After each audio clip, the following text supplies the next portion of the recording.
For those who missed it, although if you are on the internet, I'm sure you have not, on Saturday night during the Coyotes Ducks game, Trevor Zegras, shoved Barrett Hayton from behind while he was down, was given a roughing penalty and a 10-minute major. And then you see Troy Stecher going after him on the ice with a level of anger that is, for hockey players who are always pushing and shoving and yelling and cursing, just one step above that, something that didn't seem as normal as usual with Troy Stecher. And then on Sunday on Twitter, people tried to read lips on the ice.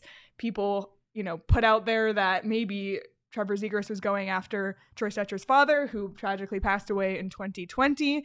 And then it all blew up. So that's the brief summary of what's gone on. And then in the afternoon, Craig tweeted, I can confirm via the Coyotes that Anaheim forward Trevor Zegras did not say anything about Troy Stecher's father during their dust-up last night, but per a team source, he crossed the line with, quote, some very inappropriate comments. And then Craig went on to say, Stecher has declined comment on the topic. So I thought, okay, we've put that to rest. Yep, it's over. And Stecher declined comment if he wanted to keep it going. Yeah. Craig did the right thing. He got comment, got confirmation. And then nighttime comes, and we see this tweet from Brad Marchand, Boston Bruins forward Brad Marchand, replying to that very tweet. Shut your pie hole, Craig. And now we don't know what to think. So, Petey, can we save that? Because there are many times that Leah and I say, shut your pie hole, Craig. Just have that ready to go up, because that's something we want to say to Craig often around here. Shut your pie hole, Craig. So coming from Brad Marchand, we should actually get like a cutout of his face with our lips moving, and then we can say, shut your pie hole, Craig, with the quote underneath it. It's coming.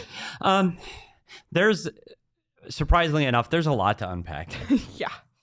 And I'm trying to walk the line of this is still hockey, and this is still professional sports, and this is still a combative sport, and this is a physical man's game.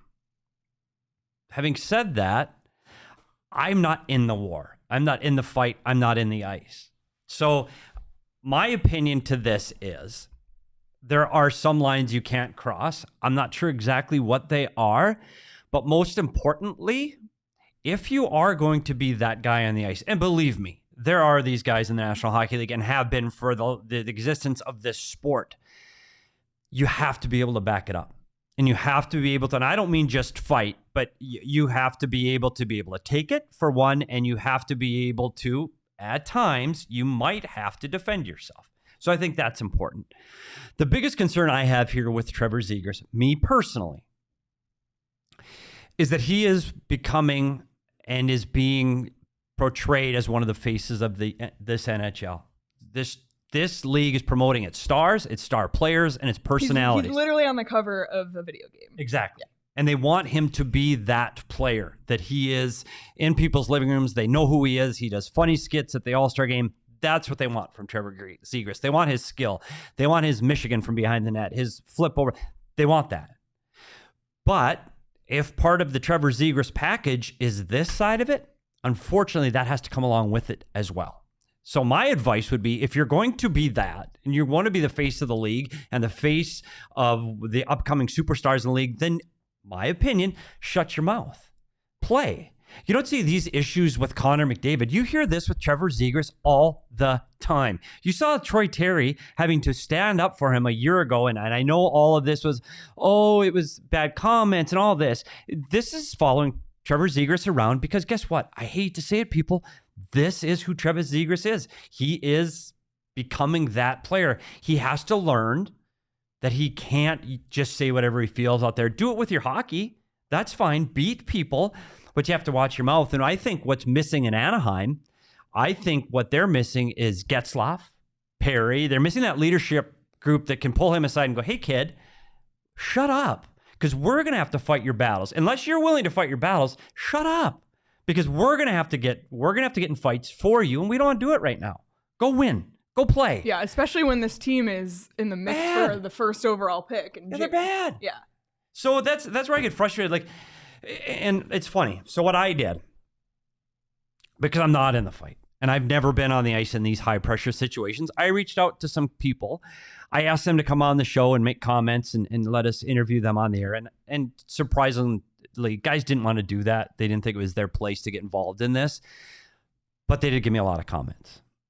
And I talked to a lot of former players, coaches about this incident. And the comments ranged from all over the place. And one of them we talked about Getzlaf and Perry. And they said you can have a personality, and one player said this, you get a personality and character.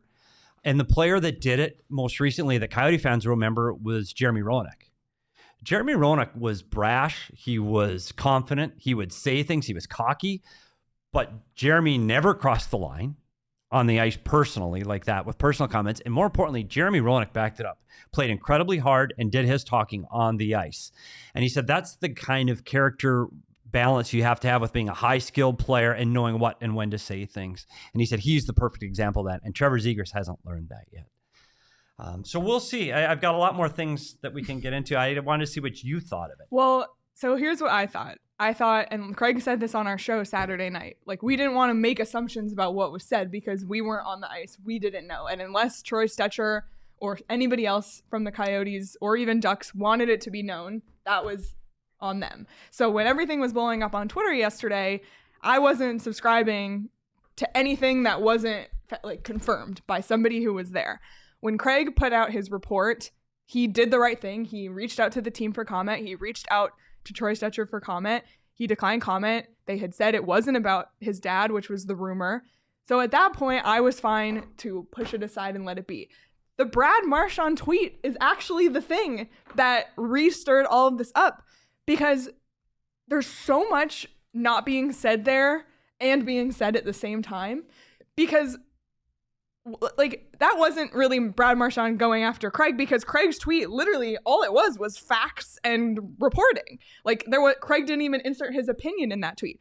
So it makes you think, does Marchand have something against Zegras? Does Marchand know what was said and is trying to, not have this go under the rug? It just brings up all of these questions that all of a sudden you think, wait a minute, I thought this was solved 2 hours ago when Craig put out this tweet and we all kind of collectively decided to move on. And all of a sudden, Brad Marchand, who, for all his reputation in the NHL, he is a prominent voice in this league and you can't ignore what he said. And I know it was at Craig's expense that this comment was made, but it wasn't about what Craig said. It was about the larger situation.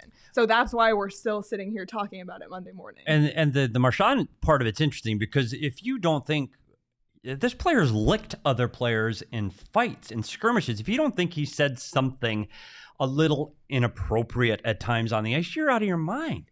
If you think this is people, like, there's players out there and they're agitators. There's Claude Lemieux. We had Nick Cousins here as a member of the Coyotes.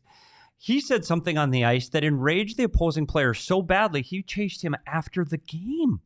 Like, this is hockey. Sorry to all those that play tennis and golf. This isn't tennis and golf where there's microphones everywhere. This is friggin' hockey. You're in a war out there. And that brings up one of the comments that somebody said.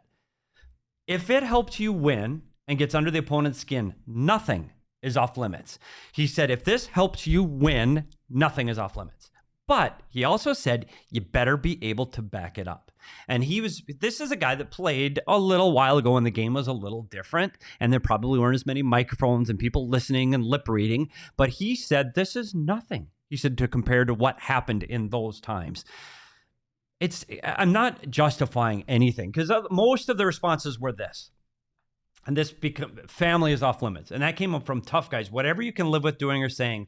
I've said a lot of things in my days, but I would never go after someone's dead family member. And this is from a guy who was a notorious chirper, got in a lot of trouble, former Coyote. And that's another player. I stayed away from wives, kids, family, etc. But that doesn't mean it didn't happen, because it did.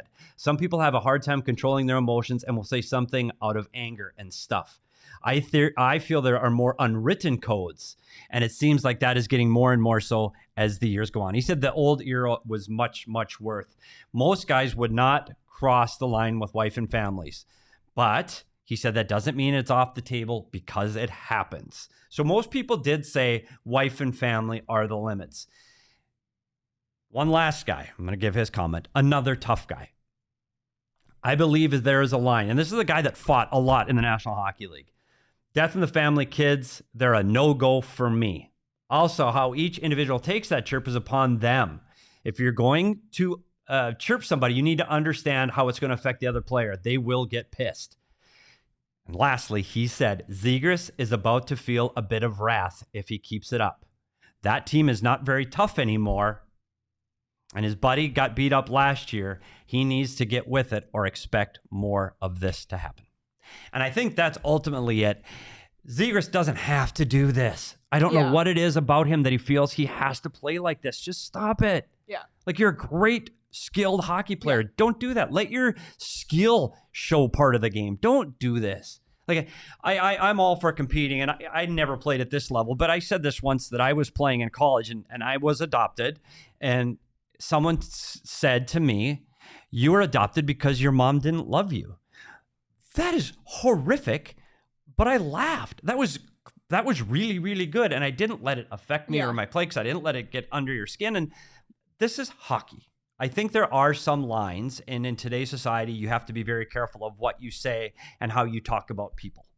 But it's still competition. If you say something about, hey, your sister's ugly, okay, like, understand the source of the argument, and we'll skate away laughing. Is that all you got? Yeah.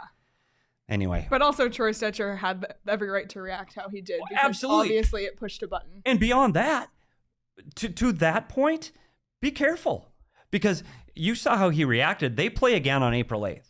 And if it was bad enough and affected him personally enough, Zegras has to answer for that. That is the National Hockey League. That is one of the unwritten codes. You can say it. You can do it. But you're going to have to back it up. And I go, here's an example of backing it up. Shane Doan hit Chris Letang in Arizona. It was a game in Arizona, and he pushed Chris Letang off of balance. Was not a dirty hit. Chris Letang goes into the board awkwardly, leaves the game, does not return. Chris Letang was a star of the Pittsburgh Penguins. It happens. Doner's not a dirty player. The next face-off, Steve Downey, who was the tough guy of the Pittsburgh Penguins at the time, said, Doner looked at him. He goes, I know we got to do this. I know we got to go. Because you understand the code. Doner didn't do it on purpose. He didn't maliciously do it, but he understood that's what happened. Now I have to answer for it. That's the same thing here. Trevor Zegras is going to have to answer for it. And if he won't, somebody on the Anaheim Ducks is going to have to. And it might not be against the Arizona Coyotes, but it's going to be another instance. It's going to be another team. And ultimately, somebody's going to have to answer for it until he learns, and he's still a kid, and he's got a long way to go, until he learns that enough is enough. I'm just going to play.